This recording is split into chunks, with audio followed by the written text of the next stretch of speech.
esperar qué puedo recibir, sino que mis ojos están puestos en Él con el propósito de tener una vida diligente de meditación en su palabra. Porque he aprendido que su palabra es medicina para mi cuerpo, es refrigerio para mis huesos, que su palabra es la que convierte mi alma, es la que me hace sabio, y es la que me abre puertas de bendición donde quiera que yo voy. Y entonces, cuando Dios por su gracia ha puesto en mi corazón el vivir para Él, hay una mirada de mí hacia Él con ternura y afecto hacia ese Dios santo que me ha escogido desde antes de la fundación del mundo. Y puedo decir con mucha propiedad y con mucho gozo, como dijo el salmista en el Salmo 18, puedo decirle: te amo, oh Jehová, fortaleza mía. Jehová, roca mía y castillo mío y mi libertador. Puedo decirle: Dios mío, fortaleza mía, en ti confiaré. Puedo decirle: tú eres mi escudo y la fuerza de mi salvación, mi alto refugio. Y entonces puedo invocar el nombre de Dios con toda confianza y seré salvo de mis enemigos. Y hay una evidencia entonces de que realmente para mí el vivir es Cristo, y no temo el morir, porque el morir es ganancia. Hay una frase que le escuché al siguiente expositor, y es la siguiente: todo el mundo quiere irse para el cielo, lo que pasa es que nadie se quiere morir, pero todo el mundo quiere estar en el cielo, pero quiere saltarse ese pequeño paso. No se puede. No se puede. Solamente 2 casos en la historia. ¿Quiénes fueron? Enoc y Elías. Pero no podía pasar. Que llegara el otro Jesucristo y encontrarlos. Seríamos transformados. Si Cristo viene hoy o mañana y estamos vivos, seremos transformados. Bienvenidos. Apreciadas hermanas y hermanos, creo que casi todos ya somos muy conocidos, de manera que la disertación de la palabra de Dios puede ser tan escueta como ha sido a lo largo del día y tan favorable para todos. Muchas gracias a Daniel esta mañana. En primer lugar nos estuvo compartiendo una reflexión muy necesaria, y es la honra a los padres, la visión del hijo que cree en Dios, que honra a Dios, que por lo tanto honra a sus padres, y sobre todo los padres cuando tenemos muy corta edad y cuando los padres ya están en avanzada edad. Porque cuando somos muy jovencitos somos muy necios, todos, ¿no?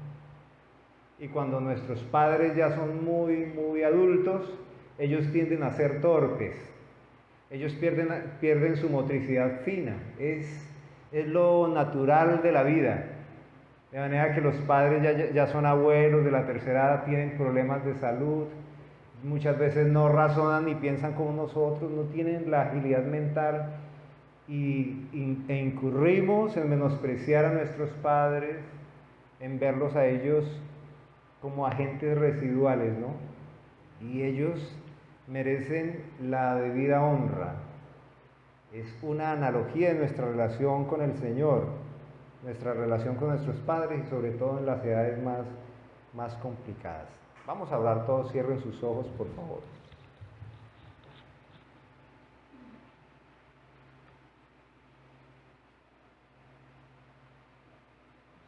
En Cristo Jesús, amén.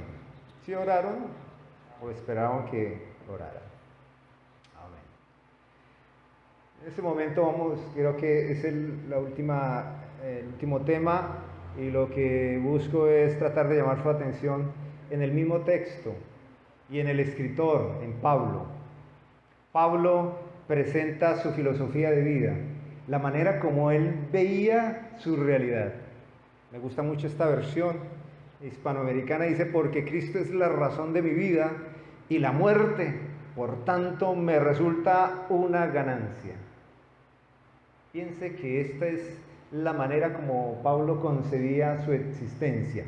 Y es que esto es lo que Pablo, de manera implícita, pero es que es directo, señala a él, que él estaba viviendo una vida temporal muy frágil, que estaba unos días en los que la corte daría una sentencia y que probablemente le darían horca o le darían una libertad provisional. Él está casi seguro que va a tener una prisión domiciliaria o que lo van a soltar, y es que él ya tenía muchos amigos allá, y es que parte de esos amigos eran personas que habían escuchado el Evangelio de Jesucristo ahí pegados a él. Pero él presenta una perspectiva amplia que quizás nosotros en nuestra cotidianidad dejamos de ver. No la notamos, o nos hacemos, no quiero ser vulgar, pero es casi común, nos hacemos los de la oreja gorda, dicen acá, sí, es acá que decimos, mi papá lo dice. Es ignorar la responsabilidad. Pablo dice: porque Cristo es la razón de mi vida y la muerte, mi eternidad. El aliento de vida que desaparece de mi cuerpo en algún momento me lleva a eso que siempre he pregonado, que he predicado, que he anunciado. La vida eterna es Cristo. Más que el pavimento de oro, la vida eterna es Cristo Jesús. Esa es la gloria, esa es la virtud. Y eso es lo que nuestra carne no puede discernir, por eso no es tan divertido para nosotros pensar en la eternidad. Pensar Cristo, y no hay nada más. ¿Qué es más? Así que alrededor de esta confesión del apóstol Pablo, hay toda una realidad que él está viviendo. Pero ya saben ustedes que Pablo era Saulo de Tarso. En realidad, algunos historiadores dicen que él no era todo lo que él expresa sobre su hoja de vida, pero otros afirman que es absolutamente probable. Lo cierto es que las cartas que escribió Pablo evidencian que él era un hombre culto, que era un hombre formado, que tenía una capacidad intelectual superior. No era tan atractivo como usted, pero Saulo tenía una belleza en su capacidad intelectual que le permitía sobresalir. Además que era un hombre que tenía una vida cultural y social versada y le permitía influir. Sin embargo, Pablo, él desestima todo esto y considera que la vida no es virtuosa, que la vida no es extraordinaria, que la vida no es dichosa sin Cristo. Y se usa esta forma sucia de decir que todo aquello que era una gloria humana, todo aquello que le permitía a él tener mejores opciones, era estiércol. Así que cuando él dice esto, él no lo dice porque usted lo escucharía y alabaría a aquel hombre. Él lo dice porque es una realidad que evidenció. Entonces, a nosotros nos reta hoy, a la iglesia de Cristo, hoy nos confronta algo, y es que somos muy incongruentes. La incongruencia es algo que caracteriza al cristiano hoy. Estoy hablando de usted, estoy hablando de mí, estoy hablando de todos nosotros que creemos que la sangre de Cristo nos ha lavado de todo pecado y que tenemos redención eterna por su causa, pero que tenemos una conducta caída que se aferra a nosotros y no nos deja bien parados. Así que la incongruencia es esto que nosotros pensamos, decimos, pero nunca concuerda tampoco con lo que hacemos. Y en eso se dan las discusiones entre una y otra denominación, entre las sectas o la fe cristiana, pero todas ellas apuntan a algo y quieren suponer que nosotros somos sabios y entendidos. Pero la incongruencia es aquello que de ninguna manera se puede ver en esta declaración, en la que este hombre dice, porque Cristo es la razón de mi vida, y usted lee las cartas, lee los documentos históricos, lee Hechos de los Apóstoles y encuentra la tenacidad tan admirable de Pablo. En realidad, este hombre sí se estaba haciendo matar por causa de Cristo y parecía como un sociópata que lo disfruta. Usted lee que este hombre lo golpean, lo sacan arrastrado y luego se despierta del desmayo, del impacto del golpe, se despierta y ve que todavía está afuera y se devuelve y sigue predicando una semana más. Y él continúa. Y triste, aburrido de su mismo pueblo, sale de la sinagoga y dice, pues no voy a predicar más a mi pueblo. Lo amo, pero no volveré a predicar, no entraré más a las sinagogas. ¿Lo cumplió? No.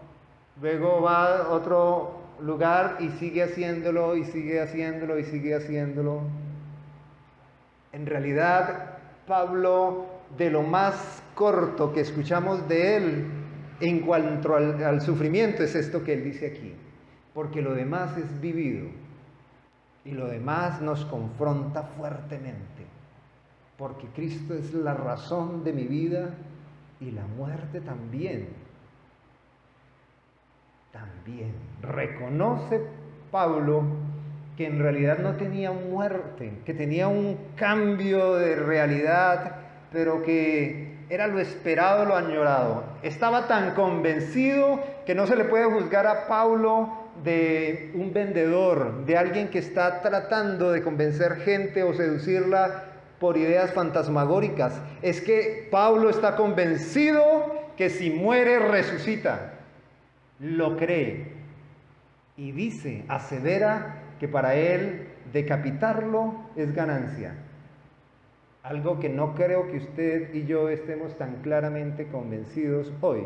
Por lo menos yo soy muy pecador y me dolería pensar que me despellejaran fácilmente.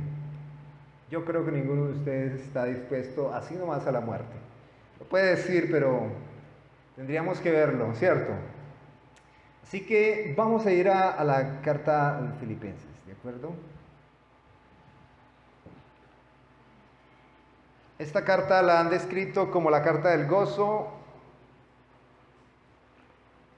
por aquella pasión y aquella fuerza con la que Pablo estimula a los creyentes a vivir con alegría un entorno de amenazas y de sufrimiento.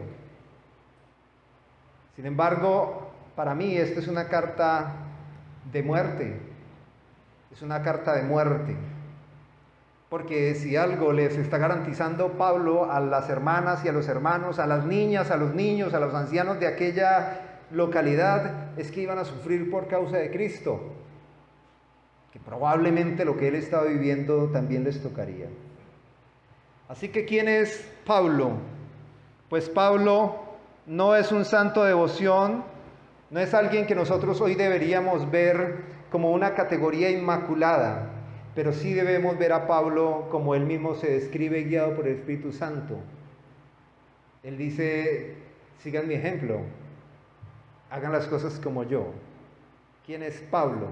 Pues de Pablo sabemos antes que él fue perseguidor de la iglesia, pero ahora él es un defensor del Evangelio. En realidad cabe el término defensor, porque pareciera como si él estuviese tomando el lugar de Cristo en las polvorientas calles, en los lugares no recibidos, y llega a Europa.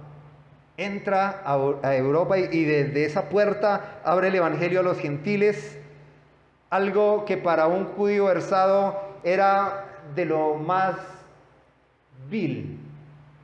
Avergonzar el judaísmo, avergonzar la fe también entretejida, también desarrollada a lo largo de la historia.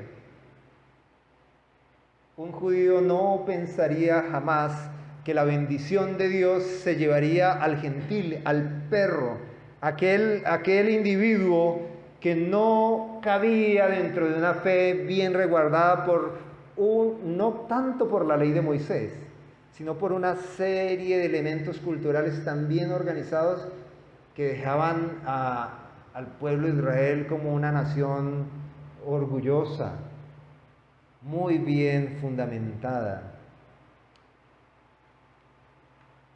En 1 Corintios, capítulo 11, muchas veces hemos reflexionado en la Cena del Señor sobre lo que confronta el mismo Pablo.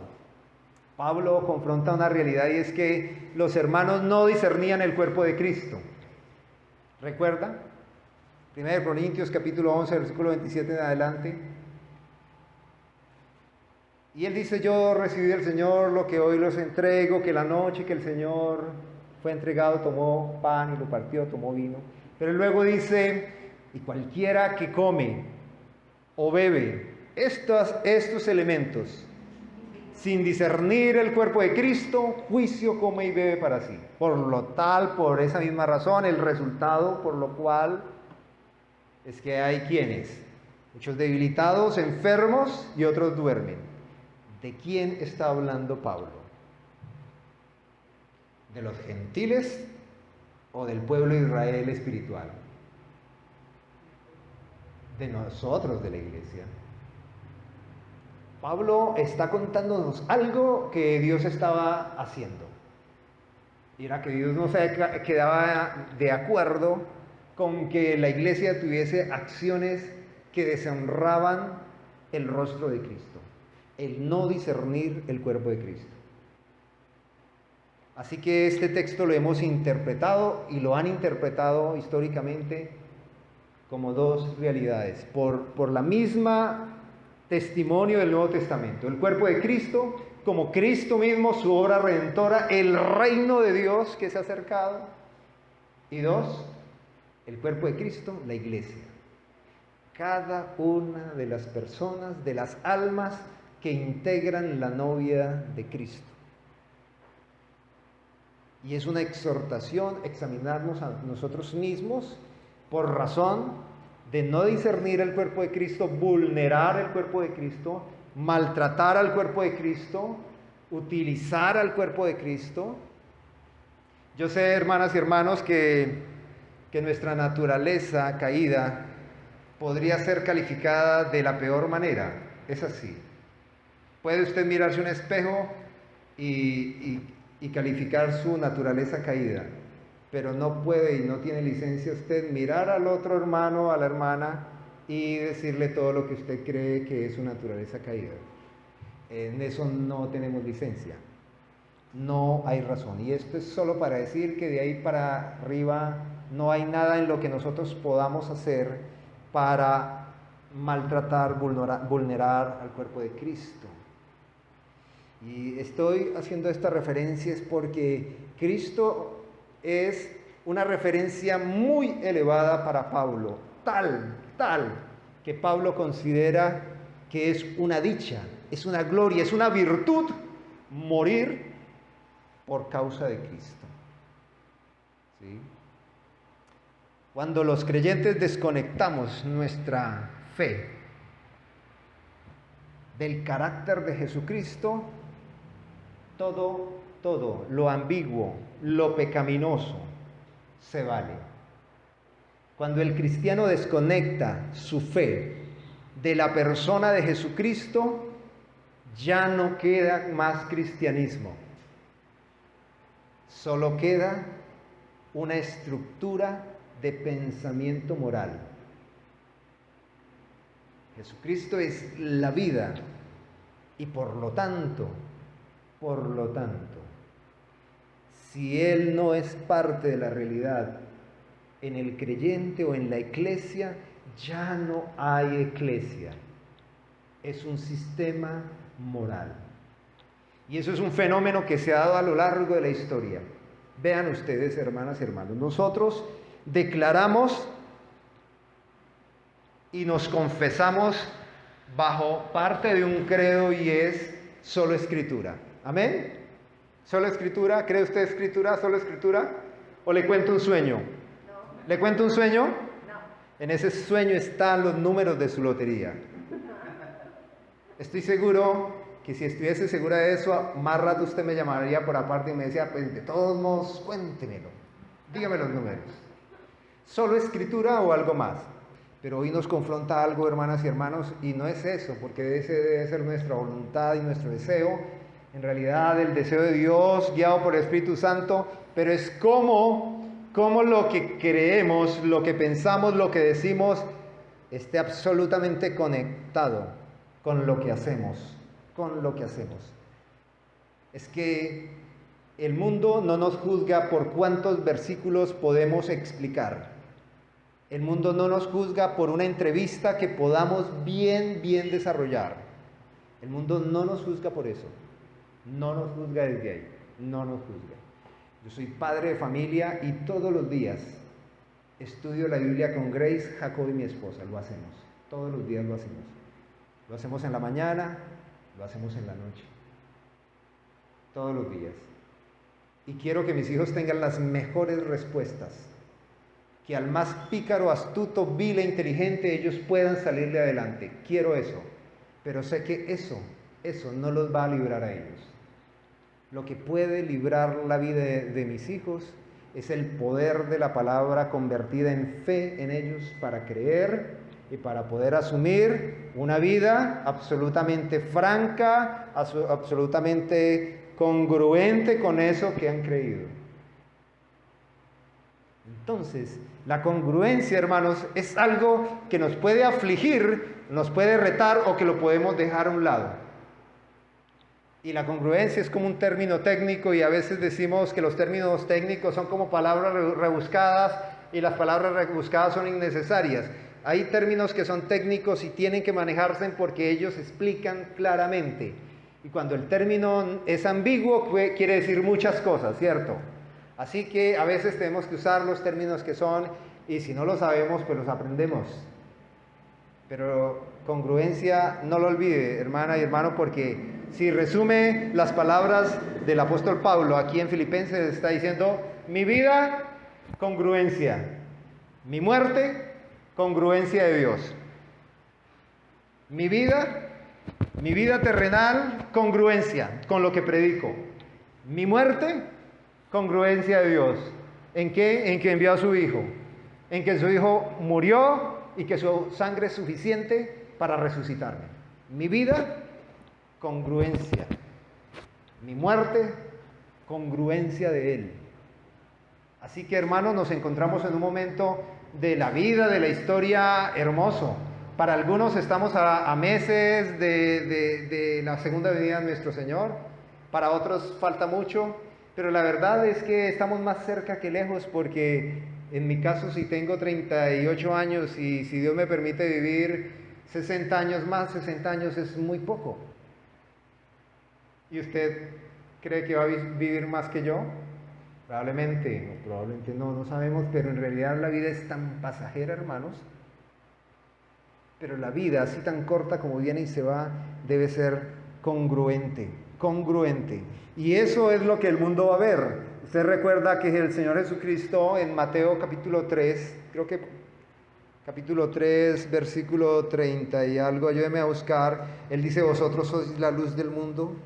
Mateo capítulo 5, 16, estaba bastante lejos, estaba bastante cerca. Léalo, por favor, Felipe, rápidamente. Vosotros sois la luz del mundo, dice la palabra de Dios. Mateo capítulo 5, versículo 16. Así alumbre vuestra luz delante de los hombres, para que vean vuestras buenas obras y glorifiquen a vuestro Padre que está en los cielos. Muy bien, y luego continúa. No, viene del 14. Vosotros sois la luz del La mundo. luz. Una ciudad asentada sobre un monte no se puede esconder. Y se enciende una luz y se pone debajo de un almud, sino sobre el candelero, y alumbra todas las cosas que están en casa. Así alumbre vuestra luz delante de los hombres, para que vean vuestras buenas obras y glorifiquen a vuestro Padre que está en los cielos. Muchas gracias, Felipe. Este documento bíblico es por razón de que el Señor no nos sugiere, sino que Él nos hace saber la identidad de aquellos que el Señor desde antes de la fundación del mundo escogió en su gracia, en su favor, en su potestad. Y Él dice que esos somos, la sal y la luz. Pero Él habla de un fenómeno posible, y es que ese mineral perdiera el sazón, o de lo torpe o incongruente de coger una lámpara y meterla en un cajón. Es un fenómeno que se podría dar, Él lo plantea, y es un fenómeno que podemos ver hoy. La mayoría de las personas, estamos hablando en el contexto del creyente, la mayoría de los cristianos, en esa misericordia y favor del Señor, en esa providencia, al empezarlo a conocer, nosotros elegimos una parte del rostro de Cristo. Algunos escogen el Cristo misericordioso, empático, que se relaciona con los más pobres, con los más afligidos, y ponen una fundación para ayudas, colectas. Otros escogen otro aspecto, otra mirada, otro perfil del rostro de Cristo, y es el Cristo que tiene compasión y sana de enfermedades físicas. Y algunas comunidades cristianas, su visión, su motor de pensamiento, de predicación es el Jesús que sana de enfermedades. Para otras personas, Cristo es un rey muy adinerado, que tiene el poder y la obligación de saciar las necesidades y los deseos del creyente. Así que ese es el Cristo que predican, y ese es el Cristo que buscan, y ese es el Cristo que ora. Para otros, el Cristo es simplemente alguien histórico. Y esa es una cualidad pecaminosa en el creyente, que tiene que trabajar el Espíritu Santo a lo largo del tiempo en la palabra, porque todos tendemos a escoger un tipo de Cristo. Y yo nací entre las bancas de la iglesia, y cuando fui a estudiar al seminario, yo nunca he salido de este contexto, nunca he salido. Y la única cosa que encuentro divertida de todo este entorno, aparte de las bendiciones, me refiero a lo divertido, es que uno conoce ya las mañas de la iglesia tradicional cristiana. Y uno se da cuenta que esto pasa en las iglesias. Y que el pastor tiene una percepción de la fe, y ahí apunta todo el tiempo. Y en una ciudad, por lo general existen las asociaciones de pastores.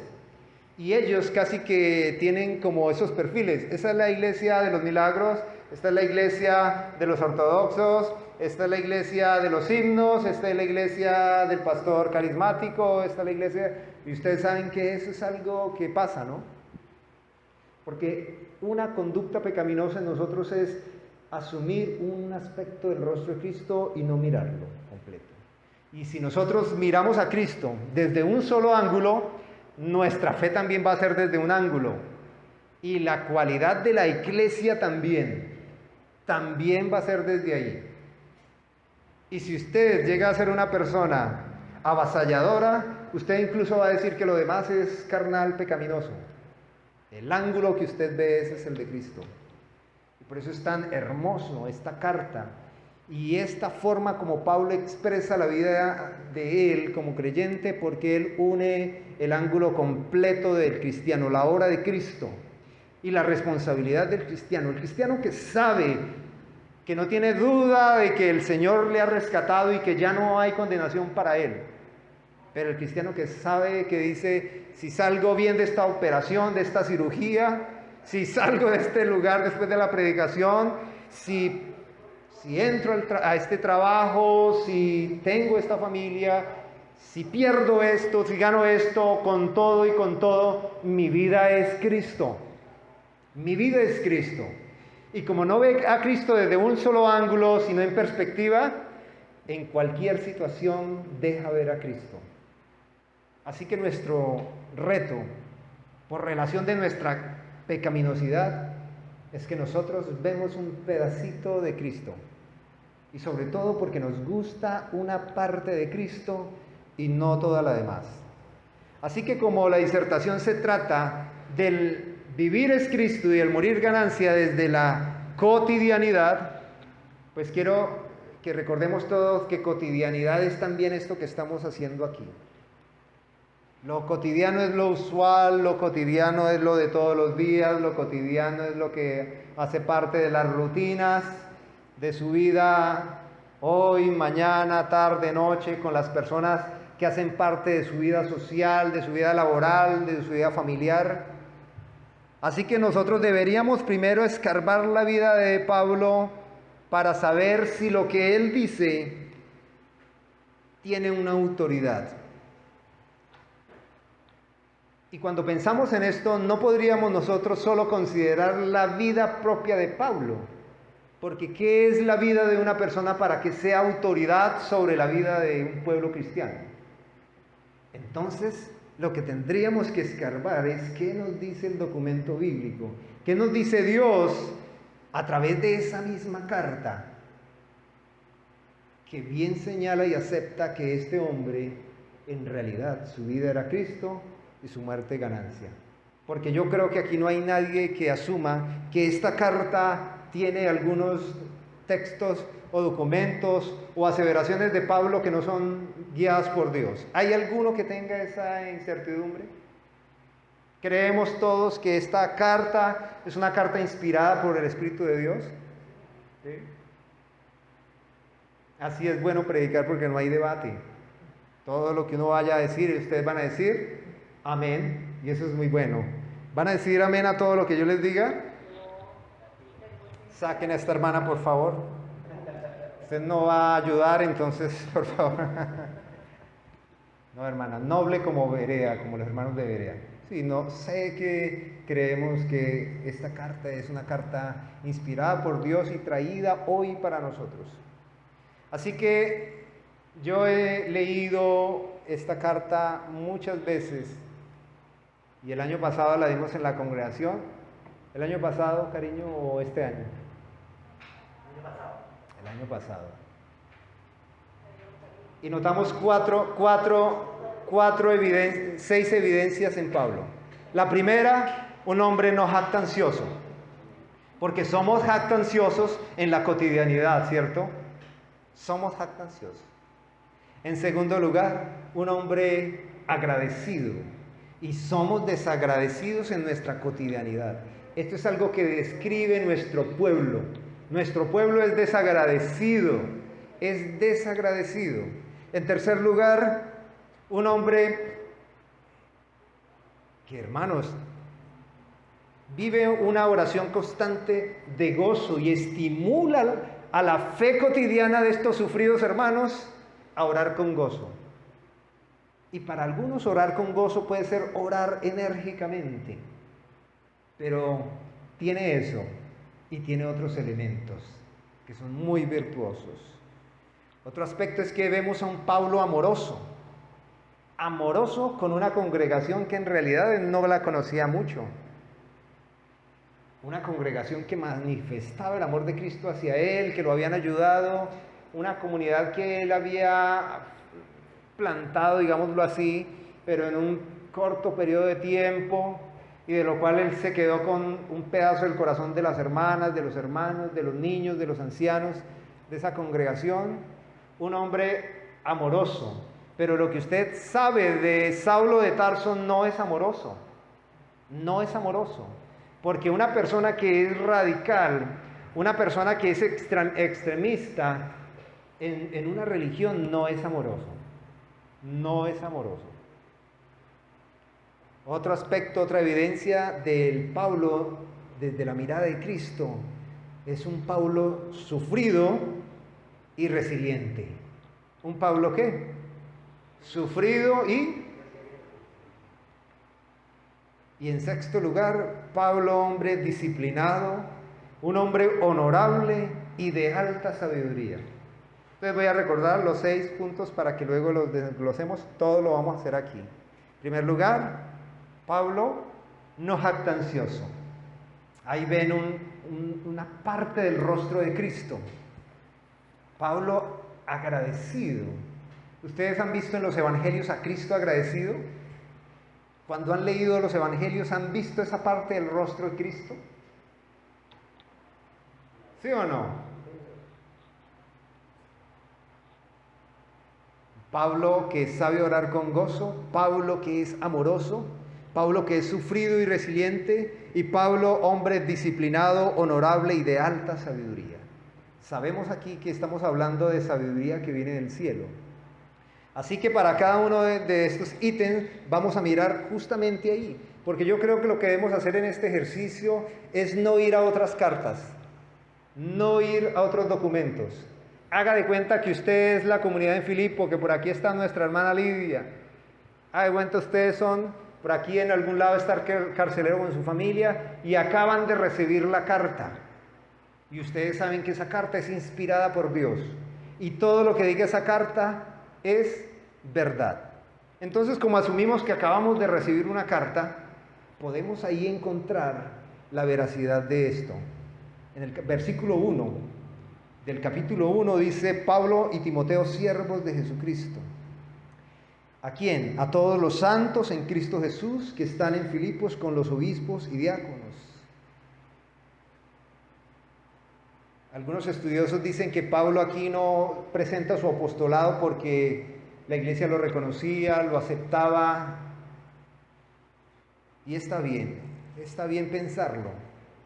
Sin embargo, al ver todo el documento, uno nota que él no tiene ningún interés en nada más, sino en glorificar al Señor y exaltar la gracia del Señor derramada en esta congregación. Y él exalta la naturaleza de esta comunidad y se presenta como un doulos, como un esclavo, como un siervo que lo fue en cuerpo y alma de esta comunidad, porque lo fue, siervo de Jesucristo, a todos los santos, y eleva la dignidad de esta congregación al reconocerlos como santos, porque podría acusarlos. Sin embargo, lo que él les recuerda es que ellos ahora tienen una categoría divina, una obra del Señor desde ahí, vista desde ahí gloriosa. El que estas personas se les describiera con la autoridad de Dios como santos es como el sello del Espíritu Santo en el alma de cada uno de estas creyentes de Filipo, que le decía: hermana y hermano, usted aquí va a sufrir, pero tranquila, su nombre está escrito en el libro de la vida. Así que ellos no tendrían que ir a Romanos capítulo 8, esta expresión de Dios que describía la realidad de estos hermanos ya los dignificaba. Santos en Cristo Jesús, que están en Filipos, y luego reconoce la organización de la iglesia, el liderazgo de la iglesia, los fundamentos de la palabra de Dios vividos ahí, junto con los obispos y los diáconos. Gracia y paz a vosotros de Dios y Padre.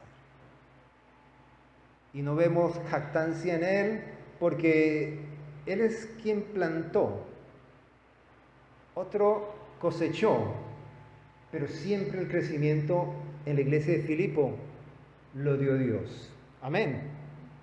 Así que en el capítulo 2, versículos 3 y 4, también vemos un poco de este aspecto. Un Pablo no jactancioso, podríamos decir un Pablo no prepotente, un Pablo no orgulloso. Capítulo 2, versículos 3 y 4 dice: nada hagáis por rivalidad o por vanidad, antes bien con humildad, estimándoos cada uno a los demás como superiores a él mismo.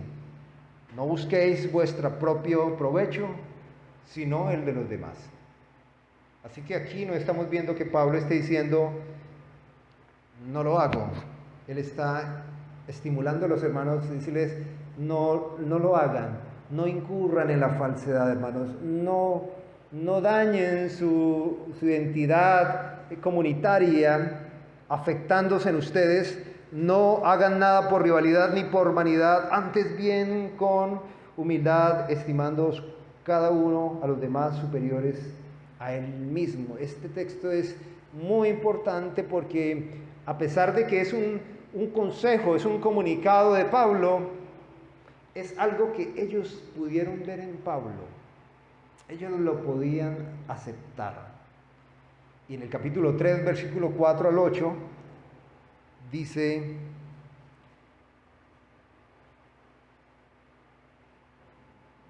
...4 al 8, 3, 4 al 8. Aunque yo tengo también de qué confiar en la carne. Si alguno piensa que tiene de qué confiar en la carne, yo más.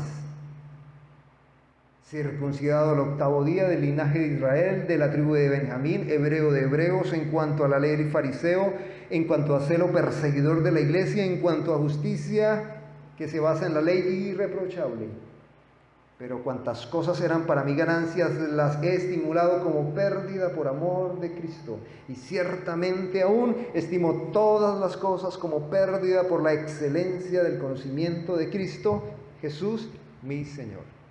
Por todo eso en el suelo, por algo: la excelencia del conocimiento de Cristo Jesús. Si algo le ayuda a usted humanamente, mundanamente, es que tenga contactos, que tenga palancas que le ayudan en el trabajo, en la contratación, ¿sí o no? ¿Y quién no quiere tener buenos amigos, buenos contactos? Esos son los rezagos viciados de este mundo. Y eso es lo que Pablo dice: mire, esa vida social que tenía, ese contexto sociocultural, socioeconómico, esas amistades y el desarrollo que yo tenía, que humanamente me escalafonaban y me permitían lograr objetivos humanos, todo eso ya lo he dejado abajo. Lo que él está diciendo en este texto es un paralelo de lo mismo que él declara al decir: porque para mí el vivir es Cristo y el morir es ganancia. Porque él dice que todo esto lo ha dejado por la excelencia del conocimiento de Cristo. No vemos a Pablo jactancioso, y eso no es tan natural en una persona que ha tenido tantos privilegios y ha tenido tantas posibilidades. Así que ese es un aspecto del carácter de Jesucristo que podemos ver en Pablo y que la iglesia aceptaba, porque la iglesia lo pudo ver, pudo relacionarse con él. Y no hay impacto más poderoso para nadie que cuando puede ver a Cristo casi que en el rostro de un cristiano. No hay nada que trastorne al mundo como que Cristo se presente a través de un cristiano. No puede haber nada más dulce y a la vez más potente. Fíjese que los demonios en sí no actúan como enemigos de Cristo. Ellos ven a Cristo y se rinden y reconocen que Jesús es el Señor. ¿Qué tienes contra nosotros? ¿Has venido a atormentarnos?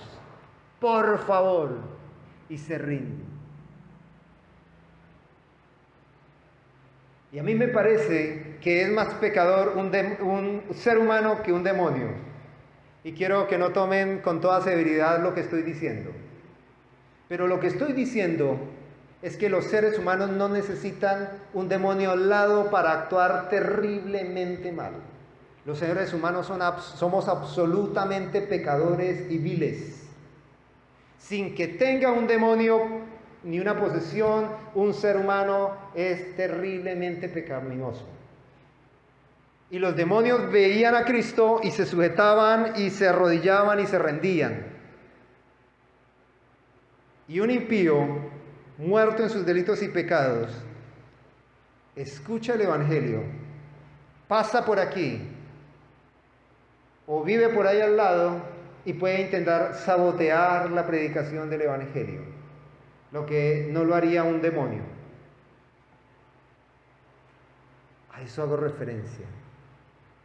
Así que Estoy completamente seguro que la iglesia de Filipo veían a Pablo y daban gloria a Dios porque podían percibir el carácter de Jesucristo en Pablo.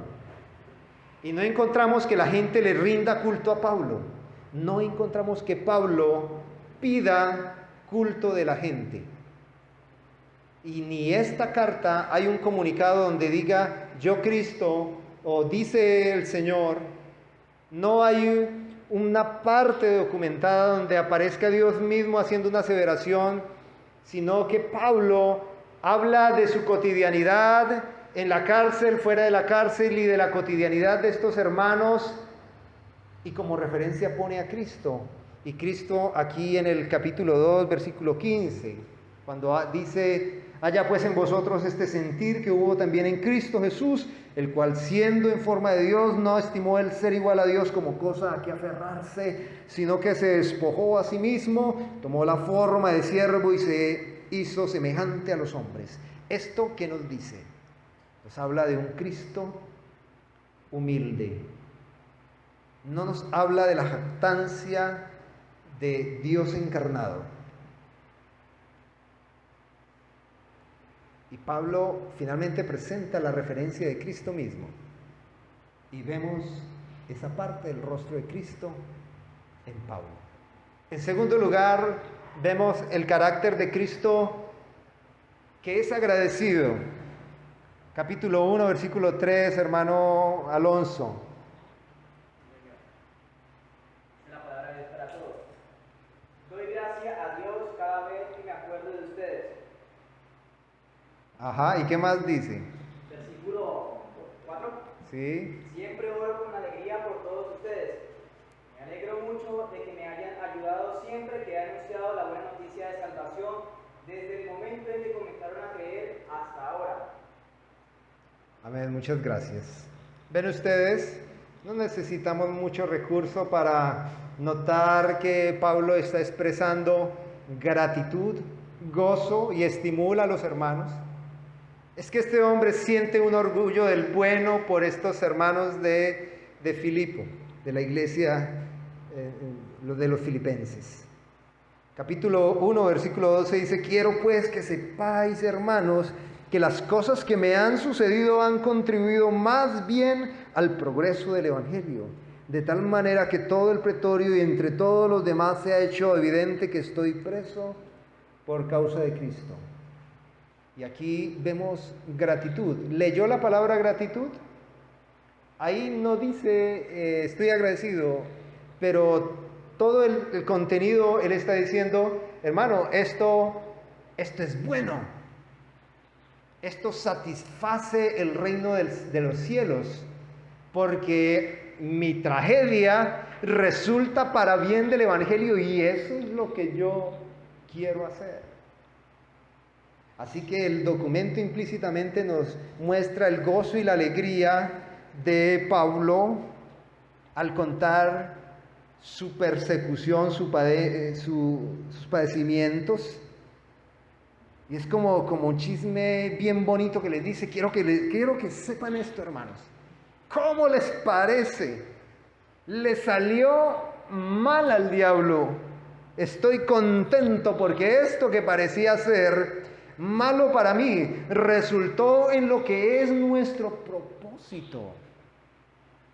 Es casi escuchar a Pablo aquí con alegría diciendo: esto es una buena noticia.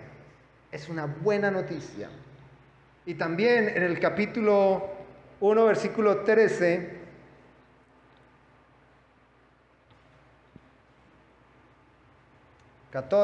y en el 4:10, voy a leerlo, 4:10, en gran manera me gocé en el Señor de que ya al fin habéis revivido vuestro interés por mí. Él está hablando en este momento de que los hermanos enviaron con Epafrodito una ayuda hermosa para sus necesidades, ¿cierto?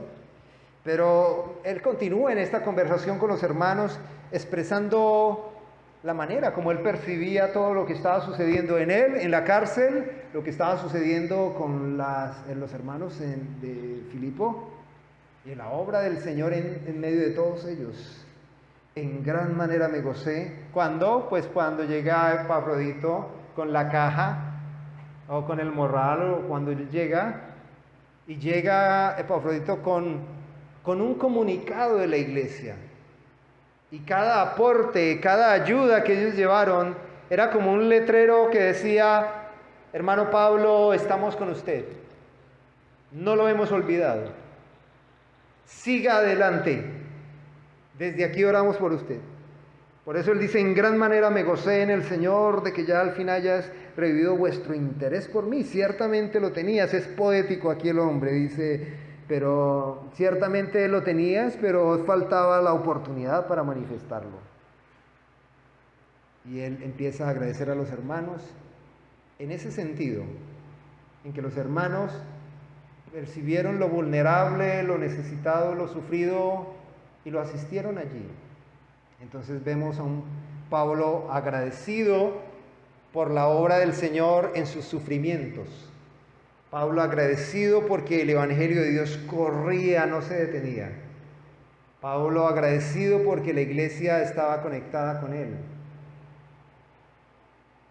Hermanos, lo natural es que cuando a una persona las cosas no le salgan bien, hay un juicio social que es moral, que es automático y dice: si el pastor Pedro cayó en la cárcel, algo hizo que no sabíamos, ¿cierto?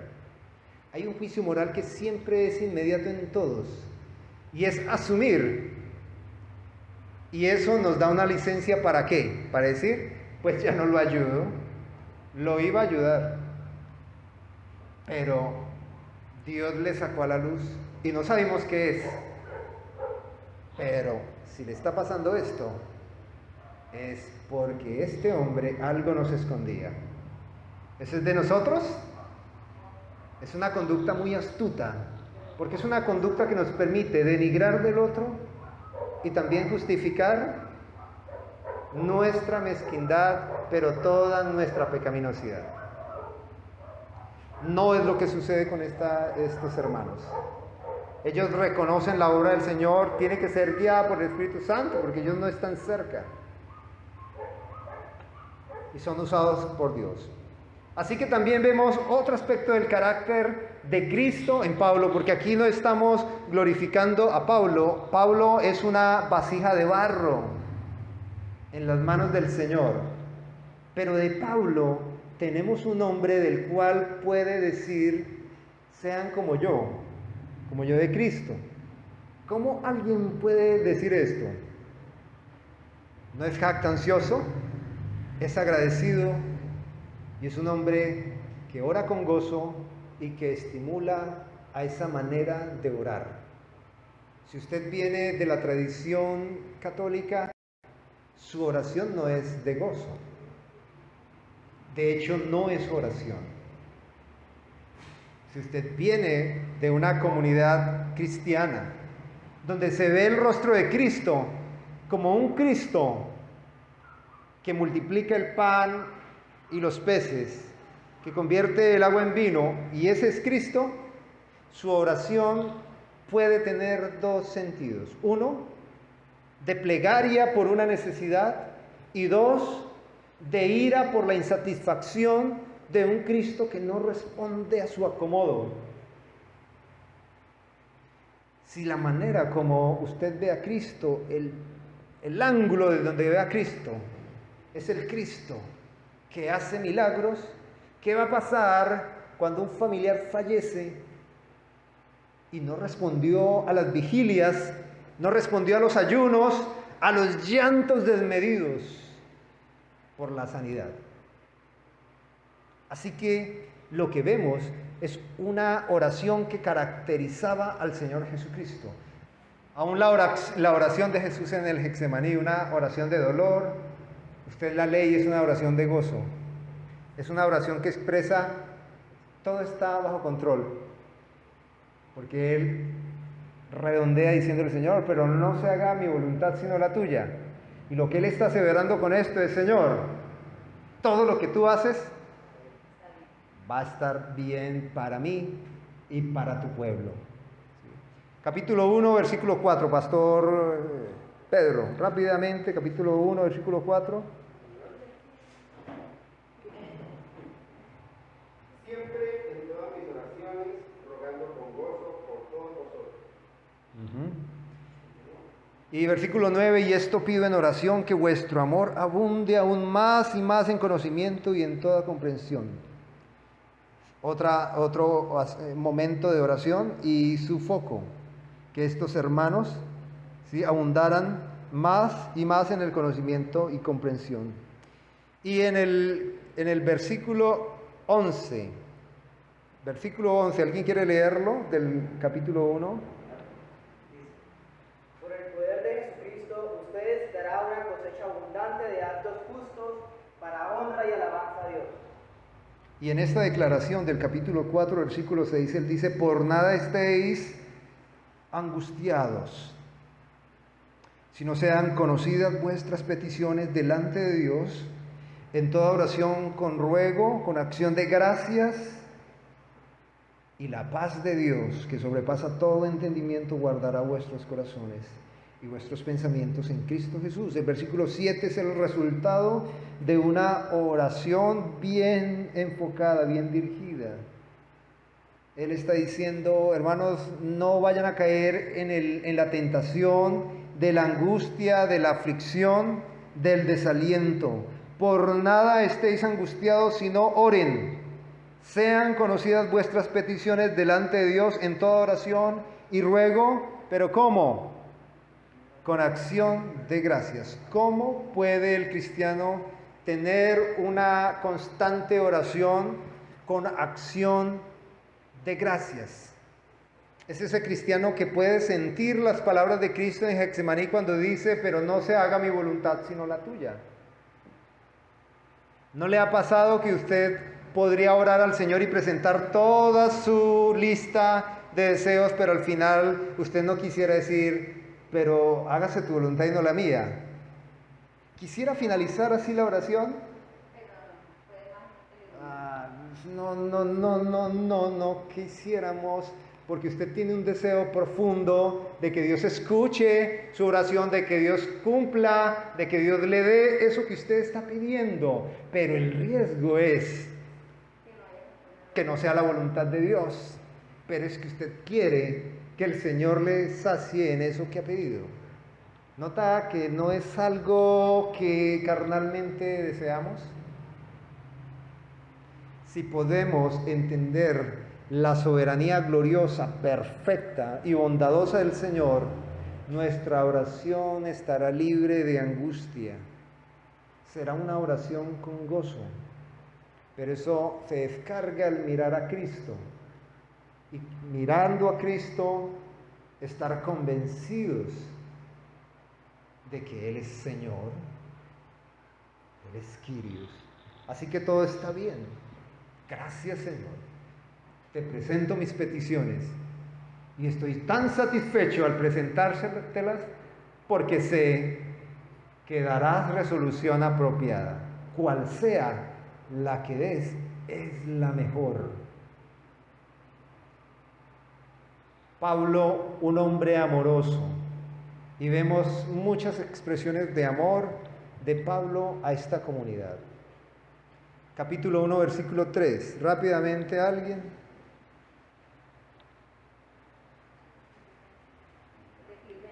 Sí, siempre vamos a estar aquí en Filipenses. Doy gracias a mi Dios siempre que me acuerdo de vosotros. Gracias. Doy gracias a mi Dios siempre que me acuerdo de vosotros. ¿Esto no le suena como a un buen piropo? ¿No le suena a usted como una interpretación amorosa muy cálida? Doy gracias a mi Dios siempre que me acuerdo de vosotros. Lo que dice el escritor aquí es que cada vez que me acuerdo de ustedes, me produce alegría en el corazón. Doy gracias al Señor cada vez que me acuerdo de vosotros. No todas las cartas Él escribió de esta manera. Algunos hermanos tuvo que llamar fuertemente la atención, pero en este caso vemos a un Pablo que ama esta comunidad. Y este amor solo puede venir de Dios en una transformación a este hombre. Él ama hermanos. Hay algo que nos pasa a los evangélicos. A los evangélicos nos pasa este fenómeno y es difícil de quitarlo. Es difícil de quitarlo porque es de nuestra cultura. Y aunque usted diga que no hace parte de esta cultura, usted es muy cultural. Y los cristianos tenemos un grave delito. Nosotros no sabemos tener buenos vínculos. No sabemos tener buenas amistades. No lo sabemos. Y no solo no lo sabemos, sino que en la mayoría no nos importa. A nosotros nos formaron no para tener buenos vínculos, sino para tener grandes sociedades. La mayoría de las conversaciones de los obispos con los feligreses, con los ministerios es: ¿qué vamos a hacer? ¿Cuáles son las metas? ¿Cómo vamos a planificar esto? Y casi siempre las llamadas tienen que ver con algo en lo que es utilidad. ¿Qué estás haciendo? ¿Qué estoy haciendo? ¿Qué estamos haciendo? ¿Cuáles son los resultados? Y si de pronto nos da pena, a mitad de conversación preguntamos: ve, ¿cómo te ha ido? ¿Y cómo va todo por casa? Porque a nosotros nos pasa, hermanos, y eso es pecado. Y tenemos que arrepentirnos. No vemos las personas desde el amor. Vemos las personas desde dónde. Respondan lo que lo saben. Desde la utilidad. Desde la utilidad, hermanos. Nos vemos desde la utilidad. Es así. Nosotros nos vemos desde la utilidad. Y eso es pecado, hermanos. Eso es pecado. Nosotros no deberíamos jamás vernos desde la utilidad. Nuestras conversaciones no las debería iniciar ningún programa, ninguna actividad. Porque cuando nosotros vemos a las personas como utilidad, nosotros nos vemos como amos, como señores. Eso es un fenómeno de la sociedad, pero es un fenómeno en nosotros como los cristianos. Y entonces hay todo tipo de proverbios y adagios populares que rezan como este: amigo, hágale que ustedes lo han dicho, amigo. Todos vamos a decirlo como un versículo: amigo. Sí, hermanos, esa es una manera como concebimos la vida frente al otro. La vida frente al otro. Y lo que está diciendo aquí Pablo, guiado por el Espíritu Santo, es sincero, es verdad. Si no fuera así, Dios no hubiese permitido esta constancia, pero está aquí para confrontarnos a nosotros, porque lo que debería pasar es que cuando ustedes piensan en Héctor David, se alegraran el corazón. No. ¿Se alegra el corazón cuando piensan en mí? ¿Has pensado en mí?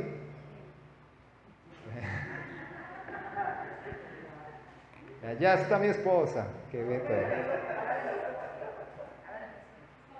Sí, hay veces que hay que decir verdades con cierta comedia, porque de lo contrario es molesto. Pero este documento aquí es confrontador, hermanos. Uno lee textos y los lee y pasa por encima de lo que no nos interesa, pero lo que está diciendo aquí Pablo, transformado por Dios, es que él da gracias a Dios siempre que se acordaba de estos hermanos. Un hombre con un corazón conmovido al amor de unos hermanos que ni conocía ya. Ya era una congregación con nuevos creyentes, con otras personas, pero los unía el Espíritu y él pensaba en ellos. Y pensaba en ellos y ellos pensaban en él. También vamos a leer, ¿dónde voy? Versículo 11. El versículo 11 dice: llenos de fruto de justicia, que son por medio de Jesucristo, para gloria y alabanza de Dios. Este no es el texto. Capítulo 1, versículo 22. Capítulo 1, versículo 22. Recuerde que solo estamos aquí. Nos acaba de llegar la carta desde prisión y nosotros estamos recibiendo esta carta. ¿Sí? Capítulo 1, versículo 22. Dice así: pero si el vivir... ¿Dónde voy? Pero si el vivir en la carne resulta para mí en beneficio de la obra, no sé qué escoger. De ambas cosas estoy puesto en estrecho, teniendo deseos de partir y estar con Cristo, lo cual es mucho mejor. Lo que está diciendo es lo cual es mi deseo, mi realidad con el Señor, mi bendición personal. Pero, la coyuntura aquí, pero quedar en la carne es más necesario por causa de vosotros. Y confío en esto, que sé que quedaré, que aún permaneceré con todos vosotros para vuestro provecho y gozo de la fe, para que abunde vuestra gloria de mí en Cristo Jesús por mi presencia otra vez entre vosotros. Un hombre que le están dando duro al alma y espera poder salir para poder seguir contribuyendo en ellos. Y lo que él está diciendo es: estoy convencido de lo que me espera. La gracia de mi Señor. Para mí no es una desgracia que me corten el cuello. En realidad es mi bendición esperada. Pero cuando pienso en ustedes, hermanos, me llena una esperanza y un deseo de ser absuelto, porque es que quiero permanecer entre ustedes para hacer bendición a ustedes. Un hombre amoroso, con una comunidad que casi ya no conocía. Y vamos al capítulo 2, estoy cortando textos porque se nos va el tiempo. Capítulo 2, versículo 12 dice: por tanto, amados míos, como siempre habéis obedecido. ¿Cómo lo encabeza? Amados míos. Y sigue, en el capítulo 4:1 dice: así que, amados míos, amados y deseados, gozo y corona mía, estad así firmes en el Señor, amados. Este texto es como dos novios recién casados que se están besando y vuelven a besarse, ni se besan y se abrazan otra vez. ¿Lo puede ver? Al leerlo podemos ver esta imagen. Así que, hermanos míos, amados y deseados, gozo y corona mía, estad así mismo firmes en el Señor, amados. Expresa su amor y va y vuelve y expresa su amor y va y vuelve y expresa su amor. Y hay aproximadamente 8 textos que tengo aquí registrados donde él tiene expresiones de esa misma índole con estos hermanos. Un Pablo que expresa el perfil de Cristo, ese Cristo amoroso con esta comunidad. También vemos un Pablo sufrido y resiliente. Entonces, recuerde, estamos viendo algunos aspectos del carácter de Cristo, de la mirada del Señor Jesucristo en Pablo, porque Pablo dice: para mí el vivir es Cristo y el morir es ganancia. Y lo que nos tenemos que preguntar es: ¿y qué es Cristo en él como para que él resuelva su realidad de esta manera? Un Pablo no jactancioso, agradecido, que sabe obrar con gozo, un Pablo amoroso con el cuerpo de Cristo. Y vamos, Pablo sufrido y resiliente. La resiliencia es la capacidad que una persona tiene de soportar el sufrimiento y aceptarlo. No solo soportarlo, sino aceptarlo. Soportarlo y aceptarlo. Y en las Escrituras, Pablo es uno de estos hombres que uno ve que acepta el mayor de los agravios y lo acepta como si fuera una gran dicha, lo acepta como un gran honor. Aquí en este documento dice: espero incluso morir como Cristo y ser sufrido de esa manera. Sufrido. Entonces, capítulo 1, versículo 12 dice, en el versículo 12, voy a leer: quiero que sepáis, hermanos, que las cosas que me han sucedido han contribuido más bien al progreso del Evangelio. Entonces, él hace una lectura de ese sufrimiento, pero hace esa lectura como una virtud, como algo bueno. Y en esto hay sufrimiento, pero también hay resiliencia. Él no está diciendo: estoy mirando la manera, hermanos, de zafarme de esto, porque esto está muy fregado. Por favor, devuélvanme, envío a Epafrodito enfermo y envíenme otro sano para ver si podemos salir de esta. No, lo que él está diciendo es quiero que sepáis. Este quiero que sepáis es un buen chisme. Es como una cosita que usted le cuenta así cuando recién se encuentra con un amigo. Venga, le cuento esto. Quiero que sepáis, hermanos, que las cosas que me han sucedido han contribuido más bien al progreso del Evangelio. Capítulo 13, el versículo 13 dice, de tal manera que en todo el pretorio, entre todos los demás se ha hecho evidente que estoy preso por causa de Cristo, y la mayoría de los hermanos, cobrando ánimo en el Señor con mis prisiones, se atreven mucho más a hablar de la palabra del Señor. Eso es encontrar lo precioso de lo vil. Ustedes recuerdan que Jeremías se enfrenta al Señor en oración y le dice, Señor, me has hecho comer tierra por causa de ti. Me he alejado de todos, de mis enemigos, de mis amigos. ¿Sí? Lo he perdido todo por causa de ti. Y he sido vituperado. Estoy parafraseando, pero ustedes pueden leer Jeremías capítulo 15, versículo 15.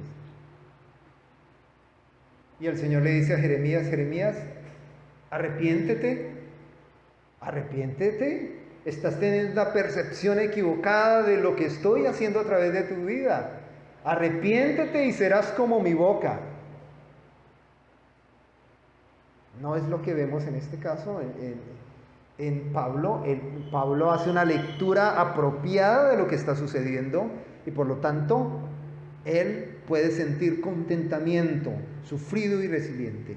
Capítulo 2, versículo 19 dice, espero en el Señor Jesús enviaros pronto a Timoteo para que yo también esté de buen ánimo al tener noticias vuestras. Y luego dice de algo que no es bueno, dice, porque no tengo a ningún otro que compartan mis sentimientos y que tan sinceramente se interese por vosotros. Pues todos buscan sus propios intereses y no los de Cristo Jesús. Si la vida de Pablo era Cristo, todos los que le ayudaran a Pablo tendrían que hacer de su vida Cristo. No podría haber una expectativa de algo más. Pablo no podría ofrecerles algo más. Así que todas estas adversidades Pablo las lee conforme a la realidad más provechosa.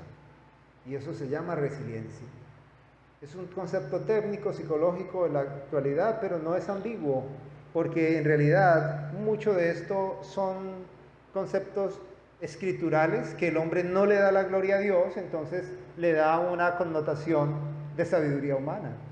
Pero cuando nosotros miramos los frutos del Espíritu Santo, uno de ellos es la paciencia. Y la paciencia como ese fruto de Dios en el carácter del creyente, en el que el creyente puede mantenerse firme de pie mientras le llueve sobre su alma cantidades de dificultades. Capítulo 3, versículo 7 dice, pero cuantas cosas eran para mí ganancias las he estimado como pérdida por amor de Cristo. No vemos a un Pablo obligado, no vemos a Pablo amenazado, vemos a un Pablo quebrantado a voluntad y dichoso, convencido, determinado, sufrido, resiliente. Jesucristo fue experimentado en dolores, sufrido. Y cuando está el Señor Jesucristo ahí en Getsemaní orando, Él sabe lo que viene pierna arriba, y Él llorando dice, Señor, esto es muy duro, esto es algo terrible, terrible para mí. Y yo quisiera, Señor, que hubiese otra forma. Y si la hubiera, Señor, me la permitieras. ¿Y qué dice al final? Resiliencia. ¿Qué dice? Pero no se haga mi voluntad, sino la tuya. Es que, hermanos, yo creo que todos tenemos que pedir al Señor que nos ayude en esto, porque mientras las cosas van bien, uno escucha estos sermones y uno dice, amén, sí, muy bien. Pero frente al sufrimiento, frente a la derrota, hermanos, frente a una calamidad, nuestros corazones podrían cambiar en nuestra percepción. Y necesitamos ese rostro de Cristo sufrido y resiliente en nosotros. Esa mirada de Cristo. ¿Sí? ¿Usted es consciente que hay creyentes que no aceptan este tipo de Cristo, cierto? Hay cristianos que dicen que las enfermedades son del diablo, que la muerte es del diablo. No toques el piano todavía porque me falta hora y media, por favor. Y el sexto punto, Pablo, ahí ya corté la mitad. Pablo, hombre disciplinado, honorable y de alta sabiduría. Con esto terminamos. El capítulo 1, versículo 9 al 11, nos da una muestra de ello.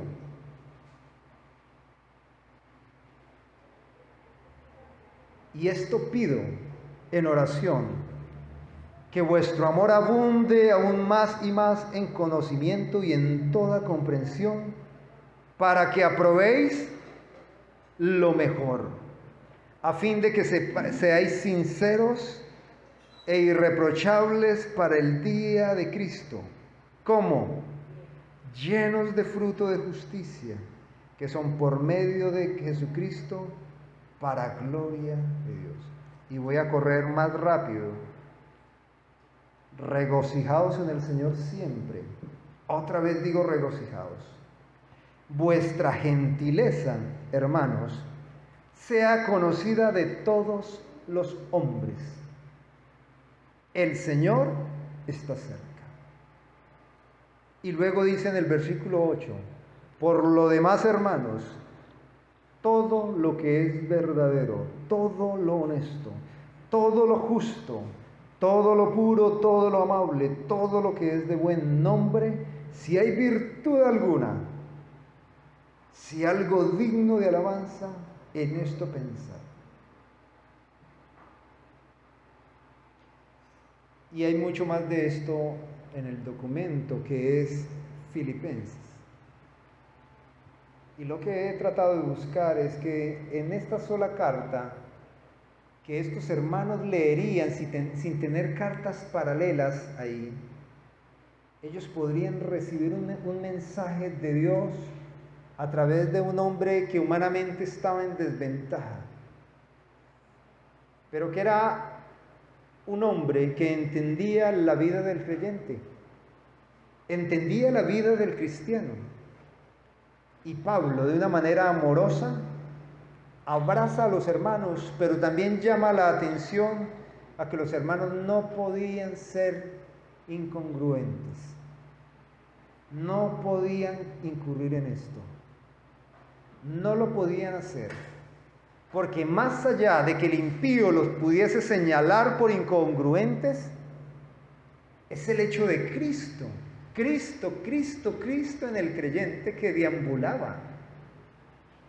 El Cristo en el hermano vivo humanamente. Porque ese hermano un día experimentaría el Cristo en la eternidad. Y los dejo con esta reflexión, hermanos, porque justamente si algo nos exige este mundo, es que seamos congruentes con el evangelio que predicamos.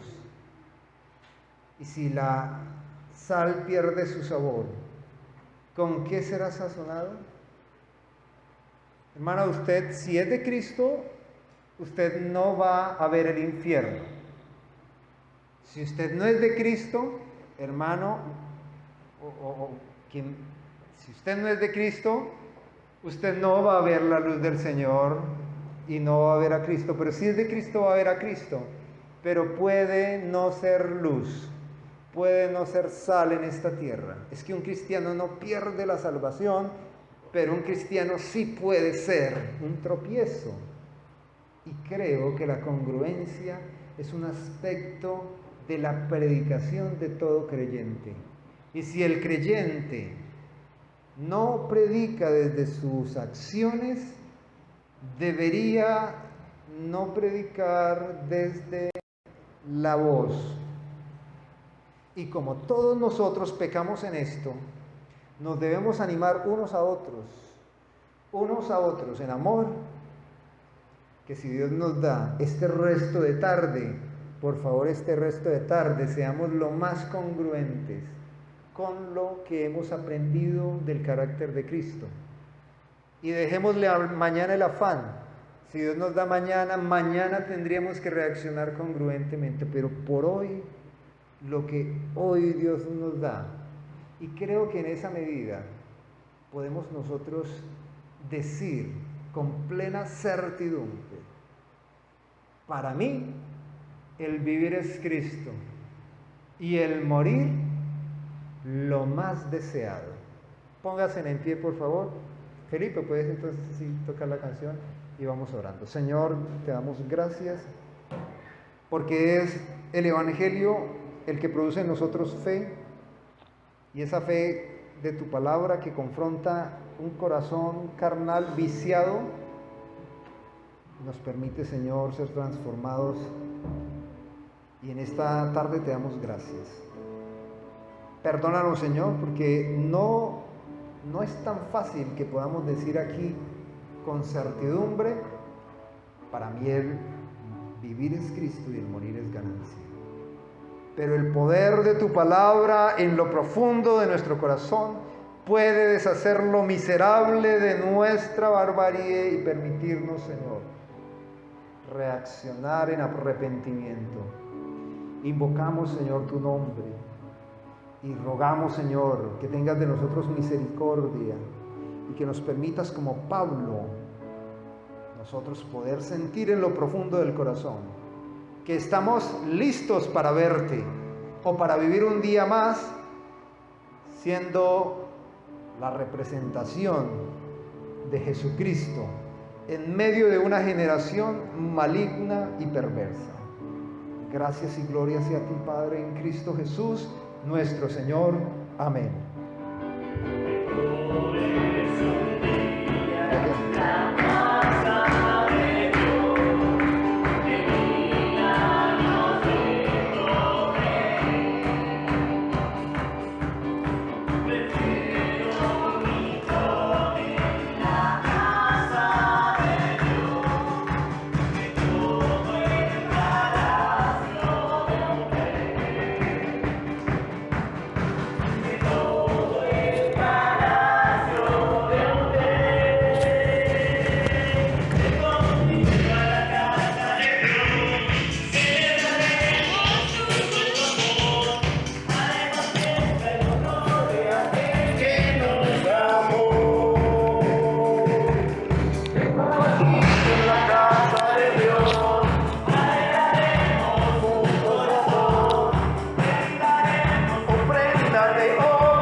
Con esto damos por concluido esta cuarta jornada de un día para el Señor. Y le damos gracias a Dios porque nos ha permitido en el transcurso de este día desarrollarlo en paz, sin ningún inconveniente, y sabiendo que todo lo que hacemos, lo hacemos para la gloria y honra de nuestro Dios. Y quiero terminar con un pequeño texto del mismo apóstol Pablo, de Filipenses, capítulo 4, versículo 9, y dice: lo que aprendisteis y recibisteis y oísteis, y vamos a decir algo aquí, lo que oísteis hoy durante todo el día, las predicaciones de todo el día, esto haced, y el Dios de paz estará con vosotros.